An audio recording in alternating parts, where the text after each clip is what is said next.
Hey friends, the metal pans appears to actually be really good. And the reason why is that with all of the new levels we've gotten on defenses and also the new defense that was added, a lot of damage has been put into the defense type or the defense part of Clash of Clans at Town Hall level 7. And so with that and the addition of this equipment for the Minion Prince and the strategy that I use, I have switched to it to see how well I can perform with this army using the equipment, and I want to show some live attacks today doing this in Legends with the Rocket Balloon Warden Walk army. Let's go ahead and check it out.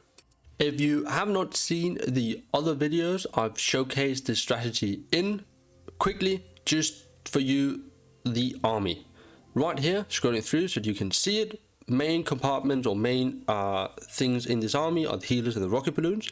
Equipment wise, still the giant arrow and the puppet, the electric boots and the rocket spear. Then the warden, we have the fireball and the rage gem, and then as I just showed, we have the metal pans and the orb, and I'm using a stone slammer and then poison and rage and some dragon riders in the CZ. Okay, let's see how I want to approach this base. Honestly, I've actually seen this base more than once, and I probably want to go directly in. What I'm considering is whether we should go for the town hall or see if we can fireball this middle section. Honestly, I'm going to see if I can fireball the middle section. So let's put the ground warden down here, cocoa balloon and healers, a baby dragon on the top because I want to walk him on the left side. So I'm going to wait with rocket balloons. I'm not going to put any rocket balloons towards that air defense or anything else, but I am going to put some on the Tesla there, just to make sure that he goes to the left area. Maybe we can take down the... Yep, we can. I'm not going to rage yet because I'm going to be needing all of the rages going into this heavily defended area with the king, the minion prince, and the monolith. So we are going to rage right now, and kind of defensive rage right here. So we're not going to take full advantage of it with the warden, but that is fine. Let's actually send in the two headhunters. That was probably a bad error. No, that's okay, one will stay alive, that's fine. And then we're going to start sprinkling in these. We're actually going to put an invis down while he takes care of the minion prince. Is he going to walk forward or can he reach? No, he's going for the skeletons now. That's probably alright. I need to speed this up a little actually. So let's put an offensive rage so that we can start getting him in towards that area. I am going to, after he takes that down, I'm going to pre-invis. I'm going to warden. Hopefully that takes it out. A little bit on, yeah, I mean, it's fine. It's not the best, but it's okay. We need to start using... The warden walk will actually die off in a second here. Let me actually rage him up just one more time. I'm going to go in on this area here. Minion prince in. Gonna put a giant down as well, and the last rocket balloon on that mortar, and the warden will be taken out in a second here by... Oh no, he's actually going to survive. That's good. Okay, I'm a little bit distracted here, but that's okay. Where is he going to turn? I'm going to want the minion prince to go in towards the town hall here. We only have 40 seconds left. Let's use the ability just now. I'm going to send in the RC on that area. I'm going to start sprinkling in the minions for cleanup. There's not a lot of the base left, but we are very tight for time. We definitely waited too long before, or was trying to get too much value with the warden, which ends up hurting us now in the other end of this attack. Let's actually freeze right there, put another minion right there, and the archers. And I believe that is the freestyle. There we go. Okay, that was really intense. So much multitasking going on, but we do get the 3-star. I hope that makes sense. The metal pants actually works really, really well, because oftentimes the stone slammer will get taken down very quickly, and you've left with a bare minion prince in the middle of the base with so many defensive hitting him, and having that defensive part of the metal pants on the minion prince is actually really valuable. But let's do another attack. I'm actually really glad that attack went well. It's so difficult to commentate and play at the same time while you're figuring out where you do want to approach a base from and all of that. It's actually really difficult, I'm going to be honest. This is an old base. I've actually used this base in the past. And honestly, if I remember correctly... No, they've changed it up a bit, is what I'm seeing here. No, we're actually going to enter from the bottom side towards this single target Inferno. Baby Dragon on top here. Coco Balloon in. Healers. And once we make sure that we're not going to... I want to probably send some balloons in towards that Inferno. Let's just see where he walks up. Yeah. 1, 2, 3. 1, 2, 3. There we go. That should actually take it out. Yep, that worked perfectly. Amazing. Let's actually put 2 up on the mortar. And we could actually fireball in a second. I want to take out that air defense like so. Beautiful. Let's actually just use the fireball here and take that bit out, so he walks to the left towards the monolith. That is great. Not the greatest fireball value, but you can't really get too much. We could potentially have hit the monolith there, but it's actually all right. We still have to yeah, we're actually, let me see, where is he gonna walk? If I do this, he's gonna walk in perfectly, I believe.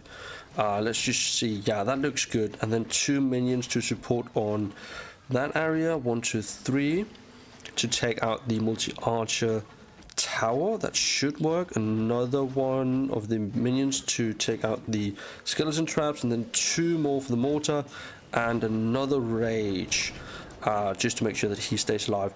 Now what we're going to do here actually is we're going to send in the queen to take out that section. Stone slam a bit more on the bottom side. We're going to sprinkle in some rocket balloons, and then a oh, we're actually going to invis here. I just want to make sure that he does not die off. They are going down here, so let's poison. We're going to wait on the ability just for a little bit. We're going to focus on the Warden here for a second. We have a minute on the clock, which is actually really important. I think I timed these headhunters really well. Could be wrong though. Let's use 2 on that side. Oh, yep, he's dead. Okay, that's bad. On the top side, there we go. Let's actually just use the ability. It's a terrible ability, but you know, what can you do? I'm going to invis him as well. We have 30 seconds left on the clock. It's going to be rather difficult. Let's actually invis. Oh, that was bad because the fox just made her invisible right then and there. I'm going to freeze. I can't really use anything, to be honest. Oh, this is going to be close. This is actually going to be a time fail. Oh, that's horrible. Freeze right there. Hopefully we can log in. Yeah, I just need to sprinkle stuff in. Dang, that's actually a time fail. Yeah, we need to be really careful. I think I said yesterday, if your Warden dies off, the likelihood of you failing is just goes off the charts. So yeah, making sure that the Warden stays alive is really important. I actually thought with the raids there and the headhunters that were timed that he would actually survive, but I should have just used the invises. That was dumb. But yeah, you learn from your mistakes. I hope that's also showcases that I'm not perfect at all. But yeah, let's do another one. Okay, we are heading out, doing a third attack. Let's hopefully make this a 2 for 3.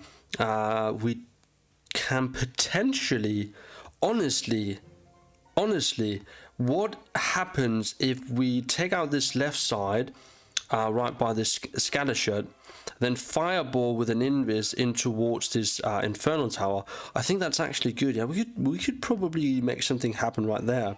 It's hard identifying where the best approach is, but I am trying to figure out if there's like if there's any clues that I can, you know, better myself at figuring out, or kind of identifying clues of where I can enter from, because it's not just knowing where the potential best hit is at, it's also identifying how, or it's not just knowing where you want your fireball to hit, it's also how are you going to get there with the Warden, where you're going to place your invises, where you're going to, yeah, you know, do all these things.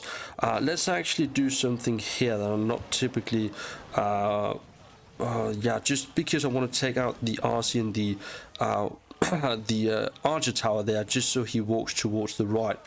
Then what we could potentially do is put 2 more in there. Oh, there's a Tesla farm. That's good. Good that we did that.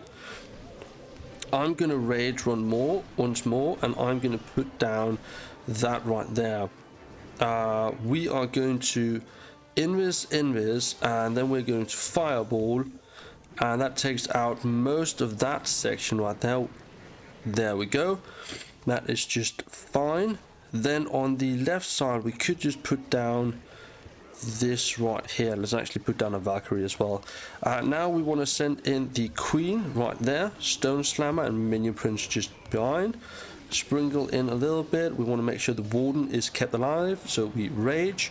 The Fire Spit is actually going to be a problem, because that is going to take out our what's it called, the healers, which is not good.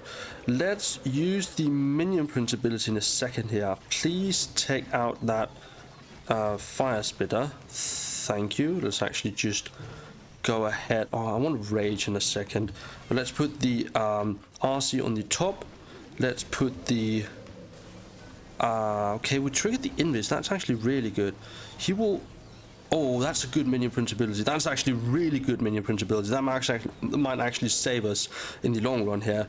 The Warden has connected with the Minion Prince, so we'll follow him around. We do get the Town Hall here. We are decent on time. Put an archer down on the helper hut there. The Minion Prince and the Warden are now connected, so those guys are raged up, and this is the 3-star guys. So amazing. Like, the difference in keeping the Warden alive and not having him, insane. I think I said it on the video from yesterday or the day before.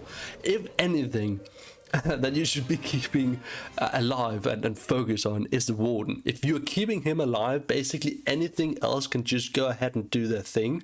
Keeping him alive will increase your success rate tremendously. But I hope this was interesting, guys. Looking forward to creating more videos. I am going to change up my attack strategies, but for now I'm trying to push legends, and I'm really enjoying this strategy because it's so versatile. But regardless, appreciate you guys for tuning in. I'll see you guys in the next one. Cheers.